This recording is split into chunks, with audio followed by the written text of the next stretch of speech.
Monsieur le conseiller présidentiel représentant de la société civile, Monsieur l'inspecteur général en chef de la police nationale d'Haïti, Monsieur le représentant du Haut Commissariat des Nations Unies pour les droits de l'homme, et j'apprécie énormément que ce soit notre ami Hassan qui est là, qui a contribué à initier la table sectorielle sur la sécurité. Chers partenaires membres de la table sectorielle, chers amis de la presse parlée, écrite et télévisée, ainsi que les médias en ligne, chers compatriotes qui nous suivent en direct et plus tard via les médias et d'autres plateformes. Le Centre d'analyse et de recherche en droits de l'homme est heureux de vous accueillir ce matin, ici à l'hôtel Kinam, pour réaliser la première conférence dans le cadre de la table sectorielle de concertation sur la sécurité.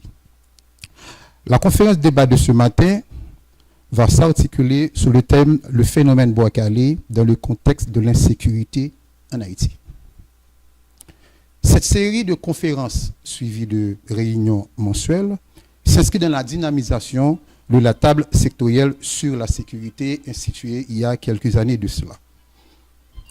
La table sectorielle sur la sécurité est un espace de travail entre organisations de la société civile, organisations de droits humains et les autorités étatiques chargées de la sécurité, dont le ministère de la Justice, la police nationale d'Haïti, le ministère de la Défense et l'armée d'Haïti.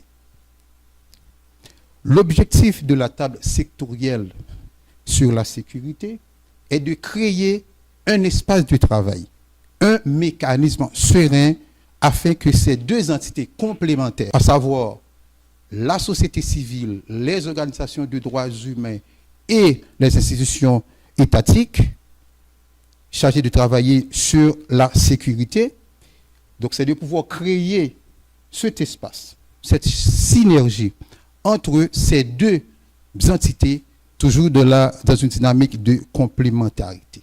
Donc, l'essence même de la table sectorielle, c'est de favoriser ce rapprochement entre les entités étatiques chargées de la sécurité, parce que pour nous autres qui sommes militants de droits de l'homme, nous savons parfaitement que l'État a des missions régaliennes.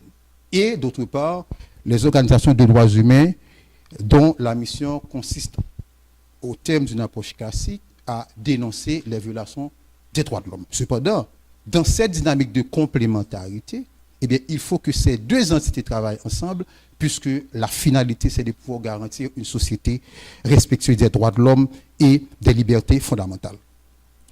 Cette approche, cette conception même de la table sectorielle devient encore plus importante, plus cruciale aujourd'hui, dans la mesure où nous vivons un moment où la population est en proie à la violence des gangs. Nous parlons de tueries au quotidien, massacres, et viols, kidnappings, etc. Donc, ces criminels, non seulement ils attaquent systématiquement la population, notamment les couches dites vulnérables, mais actuellement, ils attaquent les infrastructures critiques de l'État, c'est-à-dire ils attaquent l'essence même de l'État. En sa qualité d'acteur à part entière de la cause de la démocratie, des droits de l'homme et des libertés fondamentales, là je reprends cette formulation de Ban Ki-moon, qui fut secrétaire général des Nations Unies, la société civile doit pouvoir contribuer à la recherche d'une solution à la crise du pays, tout en reconnaissant bien sûr que d'abord, il revient aux dirigeants, aux gouvernants de travailler pour assurer la protection des vies et des biens. Autrement dit, il revient d'emblée à l'État, c'est-à-dire ceux qui agissent pour le compte de l'État, les gouvernants. Je vais parler du président de la République, je vais parler du ministre, etc., etc. Donc c'est à eux de garantir les droits de l'homme. Mais nous, en tant que société civile, nous sommes là dans une logique de complémentarité pour épauler et toute initiative visant à garantir les droits de l'homme et les libertés fondamentales.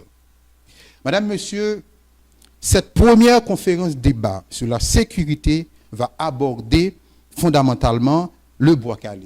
La démarche, c'est de fournir suffisamment ou encore de mettre sur la table des éléments à la fois théoriques, académiques et autres et pratiques pour pouvoir dégager une compréhension de la question. Parce que la sécurité, c'est avant tout un tout. Mais ce qu'on cherche in fine, c'est de pouvoir non seulement apporter une contribution en tant qu'entité de la cause de la démocratie, mais justement de porter ceux qui dirigent à prendre des décisions dans le sens de l'intérêt commun, dans le sens de l'intérêt de la population. Une fois de plus, le Centre d'analyse et de recherche en droits de l'homme est heureux de vous accueillir ce matin et vous souhaite déjà toutes et tous une bonne conférence.